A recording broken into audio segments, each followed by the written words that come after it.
Yang jomblo pengen cari jodoh, tapi yang menikah juga banyak yang ingin berpisah. Pernikahan itu sekali seumur hidup, one way ticket. Makanya kita harus pikir baik-baik. Makanya jomblo juga harus milih, jangan obral. Jangan sampai menikah dengan orang yang salah. Lihat kelebihannya dan lihat kekurangannya. Take it or leave it. Kalau kita ingin menikah dengan seseorang, kita harus bisa komitmen untuk menerima kelebihan dan kekurangannya, setia dalam suka maupun duka, dalam baik maupun buruk. Kenali baik-baik karakter pasangan kita. Kalau memang dari pacaran udah tahu dia kasar, jangan udah nikah ribut dia kasar. Itu nggak tanggung jawab namanya. Banyak kali orang ketika dating itu beda dengan kepribadiannya setelah menikah, karena udah dapet dan belum dapet itu beda pastinya ya. Tapi saya percaya gini, kita sudah buat keputusan, kita harus tanggung jawab apapun konsekuensinya. Kalau tujuan kita menikah hanya untuk bahagia, saya pengen kasih tahu buat yang belum pernah menikah, Anda tidak bisa menemukan kebahagiaan dalam pernikahan tanpa perjuangan.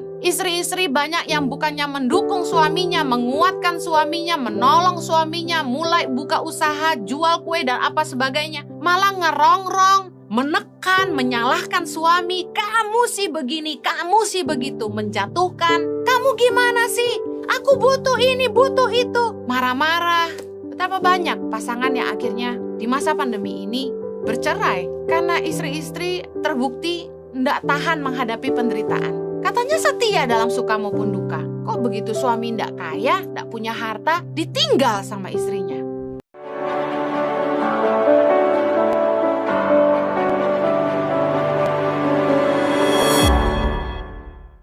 Senang sekali saya bisa kembali melayani Anda dalam ibadah online. Hari ini saya akan bicara tentang menikah untuk apa.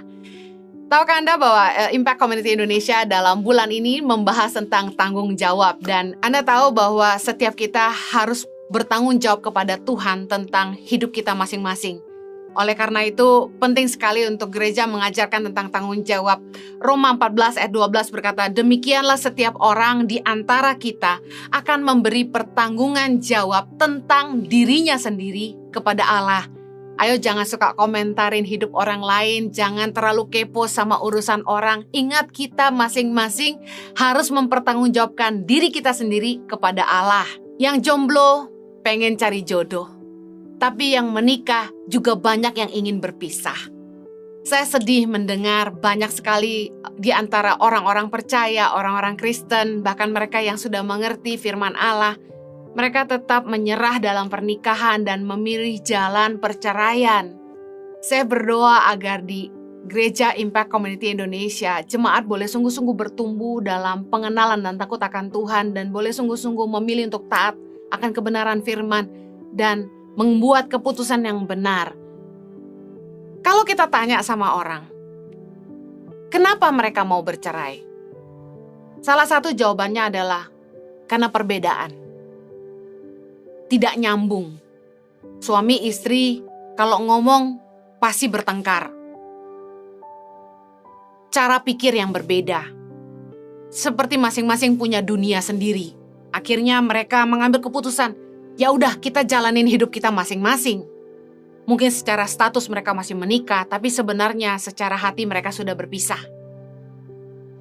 Kalau orang ingin bercerai, mereka selalu berusaha cari alasan, finding excuses, ya. Defending themselves, membenarkan diri mereka sendiri. Orang yang bertanggung jawab itu saya percaya mereka nggak cari alasan. Mereka nggak menyalahkan orang lain. Mereka juga tidak mengasihani diri sendiri, self-pity. Ada orang-orang itu yang punya victim mentality. Supaya dia dibenarkan atas tindakannya, dia mengatakan hal-hal yang membuat terkesan dia korban dalam pernikahan itu. Ketika orang pacaran, ketika masih dating, justru harusnya kita sungguh-sungguh membuka mata kita lebar-lebar dan menyadari perbedaan-perbedaan yang ada. Orang yang menikah bukanlah dua orang yang sama. Seperti sendok dan garpu, jelas berbeda. Tapi kenapa waktu pacaran perbedaan itu tidak dirasa? Tapi setelah menikah itu jadi masalah. Sebenarnya perbedaan dalam pernikahan itu baik untuk kita saling melengkapi. perbedaan karakter, perbedaan cara berpikir, perbedaan latar belakang, tentu akan melahirkan orang-orang yang berbeda. Saya dan suami sangat-sangat berbeda, bertolak belakang. Lucu sekali ketika kami tes darah pun hasilnya berbeda. Selalu sebaliknya. Tapi justru di dalam perbedaan kami justru saling melengkapi. Saya orang yang kaku dengan orang-orang yang saya belum kenal. Dengan orang-orang baru, saya suka kikuk. Tapi suami saya sangat ramah, pandai bangun hubungan. Di dalam pelayanan kami saling melengkapi. Jadi perbedaan itu sebenarnya bukan masalah. Tapi mengasah sifat-sifat buruk kita. Mengasah ego kita. Kalau di dalam hubungan kita tidak mau diasah, kita tidak mau disakiti, tidak ada hubungan yang pain free, tidak saling menyakiti. Tidak mungkin. Karena pernikahan bukan hanya semata untuk bahagia. Pernikahan merupakan salib bagi daging dan ego kita. Kita sendok dan garpu, jelas berbeda, tapi kita butuh pasangan kita. Kalau ditanya lagi, kenapa sih orang mau bercerai? Saya kaget waktu mendengar alasannya karena tidak nyambung. Saya tanya sama ibu ini, apakah suaminya menafkahi? Dia bilang iya, suaminya menafkahi. Saya tanya lagi, apakah suaminya selingkuh? Tidak, suaminya setia. Saya tanya lagi, apa suaminya pernah pukul? Dia bilang tidak, tidak pernah. Lalu kenapa mau berpisah? Jawabannya tidak nyambung. Suaminya suka ngomong politik, dia tidak ngerti tentang politik. Kalau ngomong sedikit, bertengkar. Cara suaminya kalau ngomong muter-muter, dia sukanya to the point. Sebenarnya perbedaan ini di antara saya sama suami juga ada. Saya orangnya to the point. Kalau suami saya tuh diplomasi. Tapi kita nikah, kita butuh ngerti dunia pasangan kita. Gak bisa ingin dimengerti saja, tapi kita juga harus belajar memahami pasangan kita. Dalam pernikahan ada saling memberi, saling melayani. Bukan hanya apa yang mengenakan buat kita, apa yang menyenangkan buat kita. Kalau orang mau bercerai karena alasan tidak nyambung, saya mau tanya, waktu pacaran kok nyambung? Jangan-jangan waktu pacaran disambung-sambungin. Lalu saya tanya, kalau dulu dari pacaran gak nyambung, kenapa nikah? Katanya ya sempat gak jadi, hampir gak jadi juga, lalu kenapa dipaksa? Makanya orang tuh kalau mau nikah, lalu punya masalah, sebaiknya ambil waktu untuk dipertimbangkan lagi. Daripada mengambil keputusan menikah, lalu akhirnya berpisah. Ngapain ganti status dari single jadi janda atau duda? Saya percaya justru ya, di dalam pernikahan kita belajar ilmu komunikasi yang baik. Laki-laki dan perempuan itu cara bicaranya berbeda. Perempuan kadang-kadang salahnya di sini. Kita pakai telepati. Kita pikir suami kita harusnya ngerti. Dengan sikap kita yang diam, jawab dengan pendek-pendek, kita berharap suami kita ngerti. Sebaliknya laki-laki, tanpa perkataan, mereka pikir harusnya istrinya ngerti. Suaminya gak pernah bilang I love you, suaminya cuek, tapi suaminya bilang enggak, aku sayang. Jadi bahasa kasih ini gak saling ketemu, akhirnya gak saling ngerti. Makanya kita harus mengerti bahasa kasih pasangan kita. Saya belajar justru ilmu komunikasi terbaik itu antara suami istri. Apa yang kita mau harus bisa dikomunikasikan dengan baik supaya pasangan kita ngerti. Kita jadi belajar sabar, belajar mikir kalau ngomong dengan cara yang lebih baik, yang lebih bisa diterima, bagaimana ya gitu.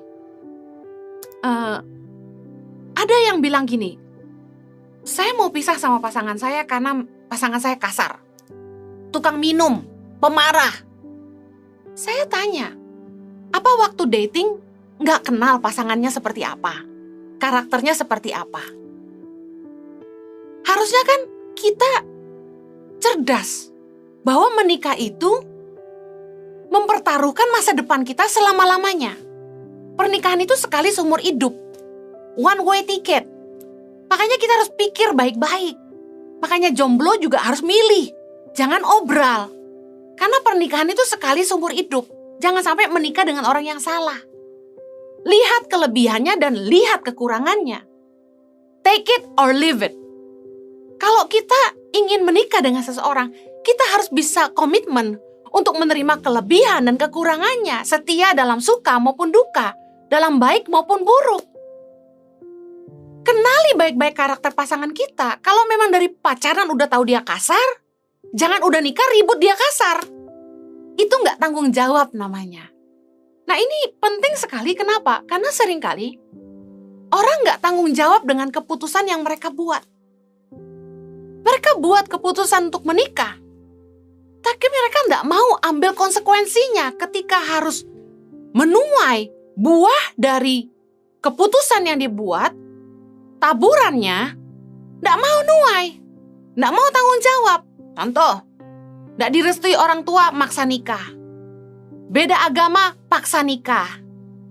Tapi ketika harus menuai pernikahan yang tidak baik, suami yang tidak mendukung, kasar dan lain sebagainya, baru bilang, cerai aja. Lah dulu kenapa mau nikah? Harusnya kita belajar tanggung jawab dengan keputusan yang kita buat. Lah ya dulu yang mau nikah siapa? Dulu mau nikah karena dia kaya. Udah sama-sama kaya baru ribut dia kasar. Kita harus buka mata kita lebar-lebar dan kenali pasangan kita supaya ketika kita sudah buat keputusan untuk menikah, kita tanggung jawab sama keputusan kita. Nggak menyerah ketika pasangan kita salah, nggak menyerah waktu pasangan kita lemah buat kesalahan. Tapi kita fight buat pernikahan kita. Kita doakan pasangan kita. Saya dengar kesaksian seorang ibu. Suaminya itu nggak sayang sama dia, nggak peduli sama anak-anaknya, kasar, suka pukulin anaknya. Gak karu-karuan hidupnya. Jahat sama istrinya, tapi istrinya terus berdoa buat dia. 20 tahun suaminya berubah. Hari ini suaminya jadi sayang, baik sama anak-anak, cucu dan mantu. Keluarganya dipulihkan. Gak ada yang mustahil bagi Tuhan. Ujian dalam pernikahan bisa menjadi ujian bagi kita dari Tuhan. Mengasah karakter kita, iman kita, ketekunan kita. Kalau semuanya baik-baik saja dan tidak ada tantangan dalam hidup kita, apakah kita masih terus berharap sama Tuhan? Karena ketika keadaan baik-baik saja, kadang-kadang kita mulai kehilangan iman, kita mulai lengah. Saya percaya orang-orang yang cerdas tidak akan gegabah membuat keputusan untuk masa depannya. Kalau kita mau menikah, pastikan kita nggak nikah sama orang yang kita nggak kenal. Don't marry a stranger. Kalau kenyataannya setelah menikah, orang itu berubah, kok beda dengan waktu kita pacaran, saya katakan ini adalah proses dan harga bayar dari keputusan yang kita ambil. Sekali lagi kita harus belajar tanggung jawab dengan keputusan yang kita ambil. Banyak kali orang ketika dating itu beda dengan kepribadiannya setelah menikah. Karena udah dapet dan belum dapet itu beda pastinya ya. Tapi saya percaya gini, kita sudah buat keputusan. Kita harus tanggung jawab apapun konsekuensinya. Saya tanya sama orang-orang yang mau bercerai, dulu kenapa mau menikah? Nggak ada yang jujur mau bilang, ya dulu sih aku cinta. Enggak, yang dibahas selalu, ya dia begini, dia begitu, dia begini. Alasannya selalu menyalahkan orang lain, making excuses, bikin alasan, self-defensive, membenarkan diri sendiri. Dan yang paling parah, victim mentality. Membuat orang merasa dia korban dari hubungan. Padahal saya percaya masalah-masalah yang terjadi dalam pernikahan ada andil dari keduanya. It takes two to tango. Nggak mungkin kesalahan itu karena satu pihak saja. Nah, saya ingin bertanya kepada Anda yang sudah menikah maupun belum menikah. Kenapa Anda ingin menikah? Mari kita bahas berdasarkan jawaban beberapa orang yang pernah saya tanya dan berbeda-beda. Yang pertama, jawabannya karena ingin bahagia. Yang kedua, supaya punya keturunan. Yang ketiga, supaya dinafkahi gitu ya. Karena nggak bisa kerja, harus menikah supaya punya suami yang bisa menafkahi. Yang keempat, supaya punya teman hidup. Yang kelima, supaya menggenapi rencana Allah. Nah, ini jawaban yang rohani. Yang terakhir, karena saya cinta. Keren, luar biasa. Nah, mari kita bahas. Sekali lagi, kita lagi bicara soal bertanggung jawab atas keputusan kita. Kenapa Anda menikah? Anda bilang untuk bahagia. Pertanyaan saya, bagaimana kalau tidak bahagia? Apakah Anda akan tetap menjalankan pernikahan atau Anda memilih jalan berpisah? Karena buktinya banyak orang yang menikah, ujungnya berpisah. Karena mereka tidak bahagia. Kalau tujuan kita menikah hanya untuk bahagia, saya pengen kasih tahu buat yang belum pernah menikah. Anda tidak bisa menemukan kebahagiaan dalam pernikahan tanpa perjuangan. Kita harus melewati proses pengertian, mengalah, menyalipkan daging kita, belajar memahami pasangan, menerima kelemahan, belajar tunduk sama suami, belajar mengasihi istri, belajar memberi ruang untuk salah, konsisten mengampuni, terbuka, dan masih banyak lagi untuk bisa sampai di proses bahagia. Tapi banyak orang yang memilih untuk tidak bahagia. Mereka memilih gini, ya udahlah, cerai nggak bisa, bertahan aja. Rugi banget. Sebenarnya kita bisa nikmatin pernikahan kita kalau kita mau bayar harganya. Doain pasangan kita. Sabar, ngalah, ngertiin pasangan kita. Bisa nggak bahagia? Bisa. Saya bahagia. Saya udah lewatin proses panjang bersama dengan suami saya, demikian juga suami saya dengan saya. Dua-dua harus mau berubah, dua-dua harus mau bayar harganya dan taat ikut kebenaran firman. Kemudian, kalau ditanya lagi, kenapa Anda ingin menikah? Jawaban yang kedua, supaya punya keturunan, punya anak-anak. Kan firman Tuhan berkata, penuhilah bumi, beranak cuculah gitu ya. Nah, pertanyaan saya, bagaimana kalau setelah menikah Anda tidak dikaruniai keturunan? Tetap nikah atau berpisah? Karena pada kenyataannya banyak pasangan yang sudah menikah secara sah dalam kekudusan, tapi tidak punya keturunan. Apakah Anda akan menyerah dalam pernikahan Anda? Dipersatukan Allah itu suami istri. Apakah karena anak Anda akan meninggalkan pasangan Anda? Keturunan adalah upah dari Tuhan, karunia dari Tuhan. Kalau Tuhan tidak berikan, ya jangan maksa, tapi terus berdoa dan berusaha. Kalau sekarang Anda bisa pakai jalan IVF dengan jalan bayi tabung, why not? Kalau Anda mampu, Anda bisa ambil langkah itu, silakan. Saya percaya intelektual, kecerdasan manusia juga berasal dari Tuhan. Hikmat itu dari Tuhan. Kalau Anda bisa punya keturunan dengan cara bayi tabung, gak masalah. Ada orang-orang yang bayi tabung berkali-kali, gak jadi juga. Jadi saya katakan sekali lagi, kalau bukan kehendak Allah, gak akan jadi juga. Tapi sebagai manusia, kita bisa berdoa dan berusaha. Jangan sampai karena pasanganmu gak bisa ngasih keturunan, lalu Anda tinggalkan pasanganmu.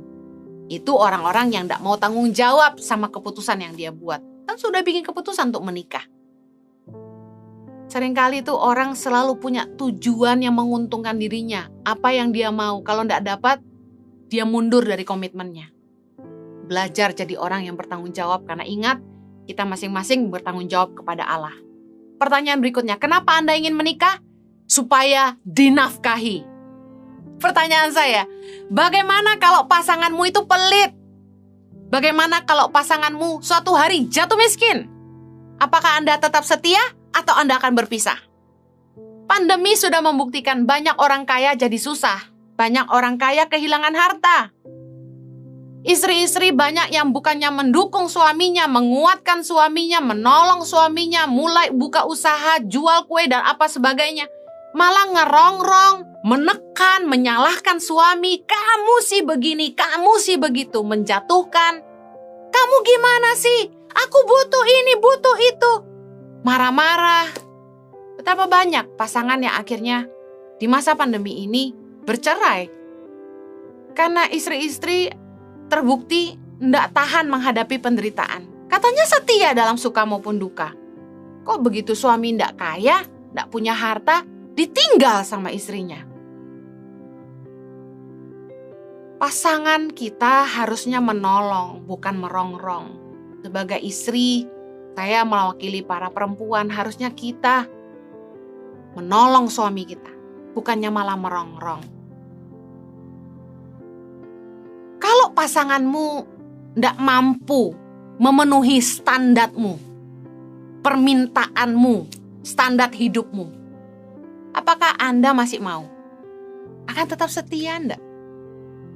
Gampang sekali orang bilang, yes, I do. Karena suaminya sehat, gagah, kaya.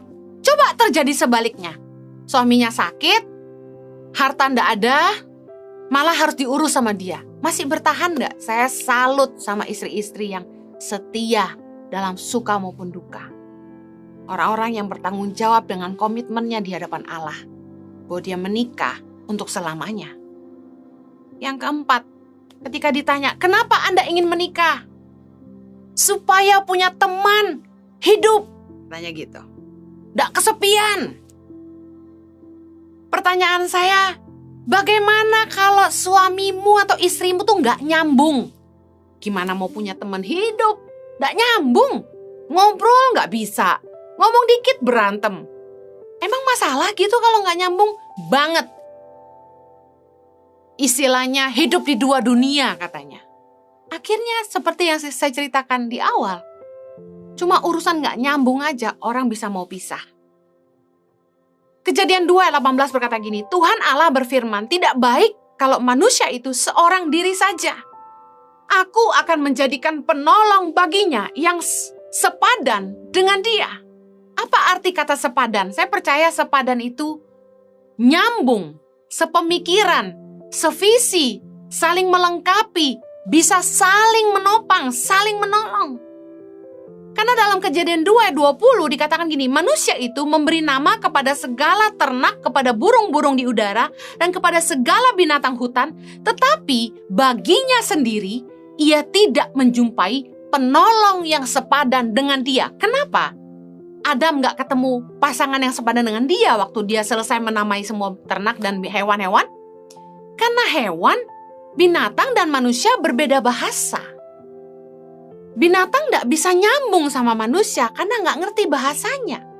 Binatang gak bisa mikir seperti manusia. Binatang gak punya hati nurani seperti manusia. Karena itulah kita harus cari pasangan yang bisa sehati sama kita. Yang bisa sepemikiran, sevisi, saling melengkapi. Jangan cuma lihat penampilan, tapi kita harus pastikan pasangan kita sepadan. Jangan hanya lihat kekayaan, tapi pastikan penolong kita sepadan. Kalau Anda menikah supaya Anda punya teman hidup, saya mau katakan gini, banyak orang yang sudah menikah, mereka kesepian. Kenapa? Karena pasangannya sibuk kerja, jarang di rumah. Istrinya jadi kesepian. Suami nggak selingkuh, tapi sibuk kerja, nggak punya waktu untuk keluarga. Bukankah banyak pernikahan yang jadi bermasalah? Hanya karena suami sibuk bekerja, workaholic, dianggap lebih mentingin harta daripada keluarga. Karena kita mengerti bahwa dalam rumah tangga, dalam keluarga, quality time, suami istri, orang tua dengan anak, sangat penting.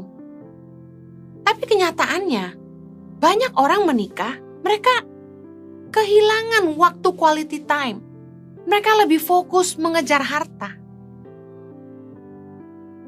Kalau Anda menikah untuk cari teman hidup, bagaimana kalau Anda punya pasangan yang selalu kerja dan tidak punya waktu untuk Anda? Anda diundang ke sekolahan untuk menghadiri pertemuan orang tua, dan murid dan ternyata Anda harus datang sendirian sementara yang lain datang suami istri berpasangan. Bagaimana rasanya? Jangan menyerah. Terus doakan pasangan Anda. Terus ajak pasangan Anda untuk mengkhususkan waktu dengan anak-anak. Minimal setahun 2 kali liburan keluarga. Minimal seminggu sekali makan malam bersama keluarga. Tidak terlalu sulit bukan?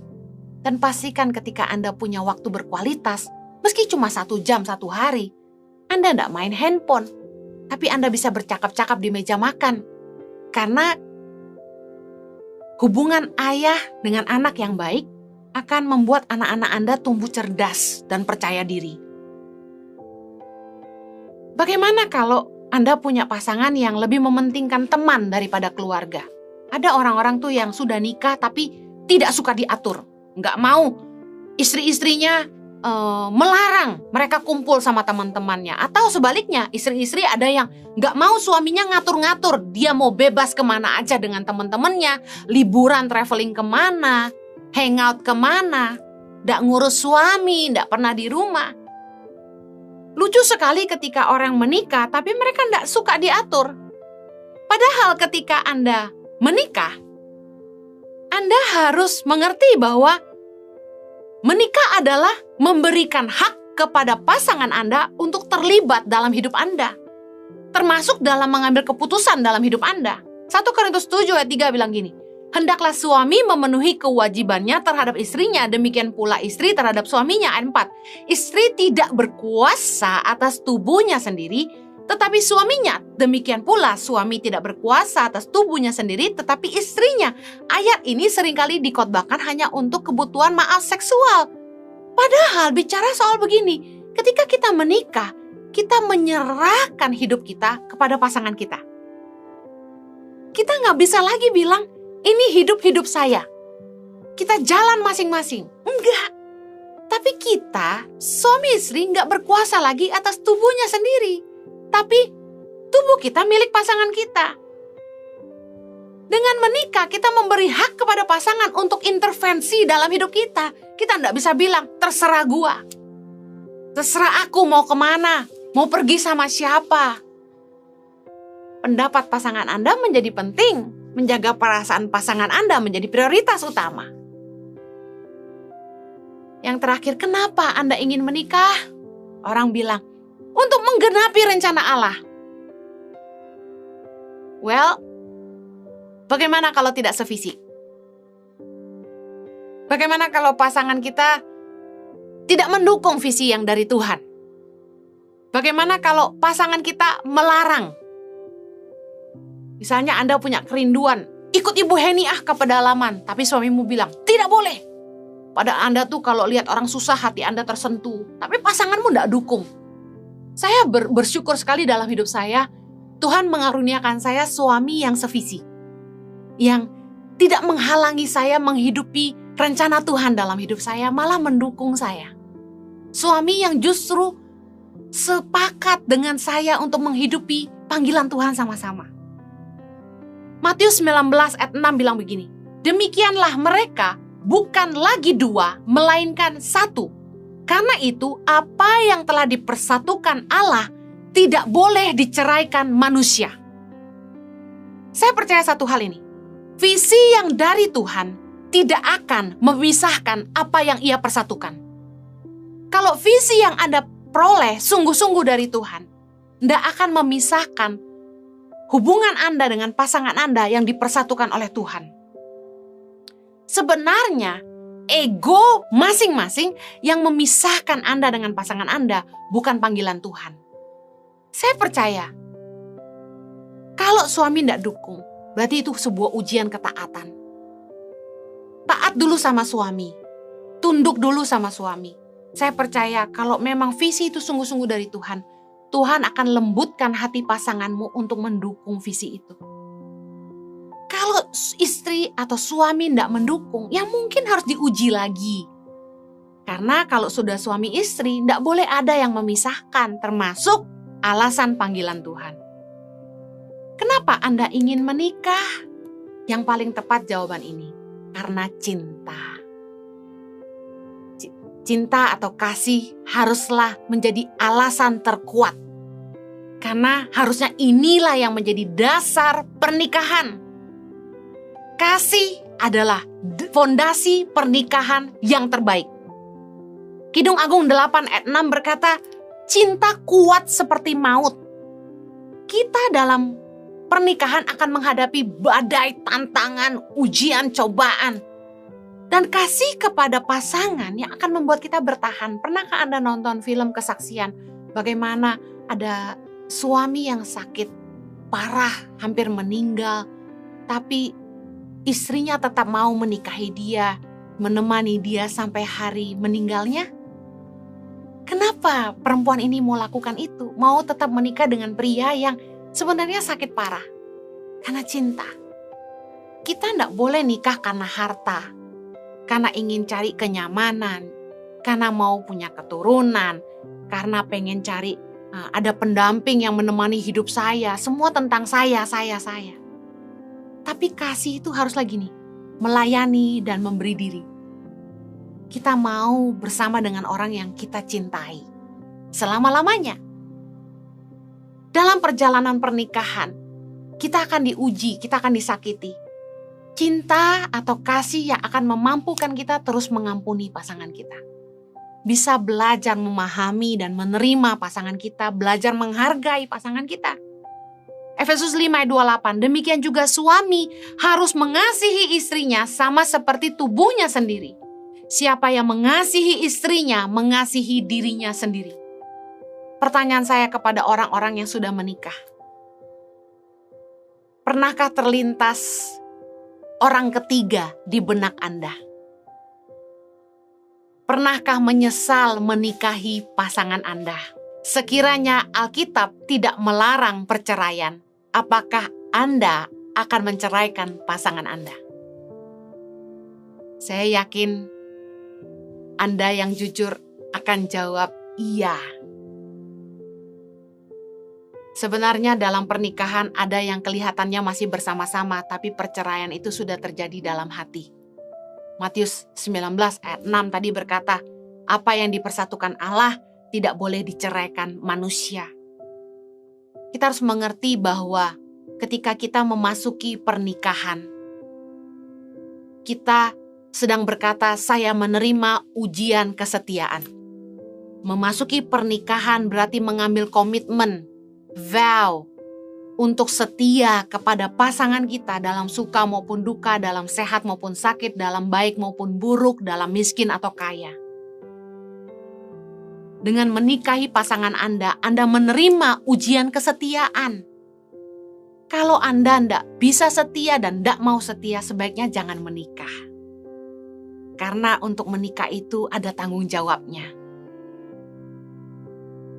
Kalau kita mau menikah, kita harus siap disakiti. Justru kasih itu diuji. Ketika kita disakiti, kita mampu mengampuni. Terus belajar mengampuni.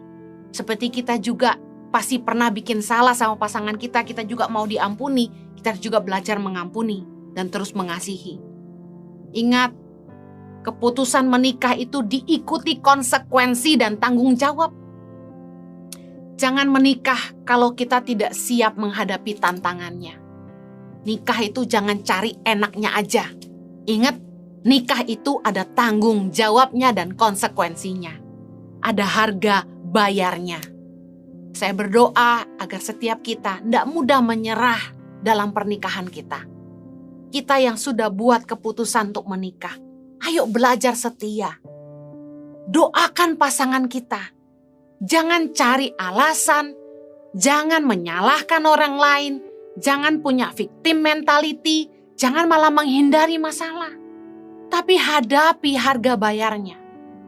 Kecuali Anda disiksa secara fisik yang bisa mengancam jiwa Anda dan anak-anak Anda, saya ingin Anda bertahan dalam pernikahan Anda. Kalau Anda sampai disiksa secara fisik, Anda harus keluar untuk menyelamatkan diri Anda dan anak-anak Anda dan mencari pertolongan dari orang lain. Tapi selain daripada itu, mari berjuanglah. Kalau ada suami-suami yang tidak bertanggung jawab kepada istri dan anak-anaknya, Mari dengarkan firman Tuhan hari ini. Bertobatlah sungguh-sungguh, kasihilah istrimu seperti dirimu sendiri. Jangan cuma memanfaatkan pasanganmu untuk memenuhi kebutuhanmu. Jangan hanya paksa pasanganmu untuk mengikuti kemauanmu sendiri. Maunya dihargai, maunya istri tunduk. Pertanyaan saya, apakah sebagai suami Anda bisa jadi teladan bagi keluarga Anda?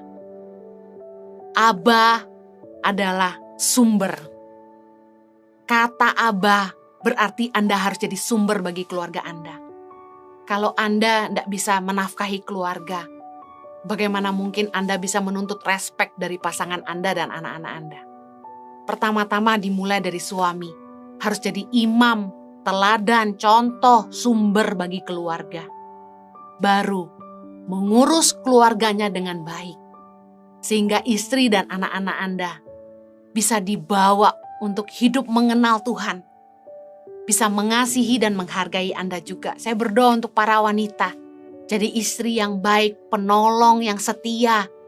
Jadi penolong yang senantiasa menguatkan pasangan Anda. Tidak meninggalkan suami Anda di saat susah. Berdoa agar suami istri bisa komitmen sama-sama. Ingat keputusan yang Anda ambil. Ada konsekuensi dan tanggung jawabnya kepada Allah. Tuhan memberkati. Hidupi hidup ini dengan kasih, maka Anda akan beroleh bahagia. Tuhan memberkati. Mari kita berdoa. Bapa di sorga, kami bersyukur buat kasih karunia-Mu, berdoa agar umat-Mu boleh berkemenangan. Mereka tidak mudah menyerah dalam pernikahan mereka. Mereka boleh terus mengandalkan Tuhan, boleh terus beriman buat pasangan mereka. Mereka boleh terus sabar, mengasihi dan mendoakan pasangan mereka. Hamba-Mu berdoa agar tidak ada anak-anak-Mu yang bercerai lagi. Biarlah setiap kami boleh sungguh-sungguh mencari Tuhan, menemukan kekuatan kami di dalam Tuhan dan mengikuti jalan-jalan Tuhan. Demi nama Yesus kami berdoa. Amin. Tetap semangat, Tuhan berkati, stay safe, God bless you.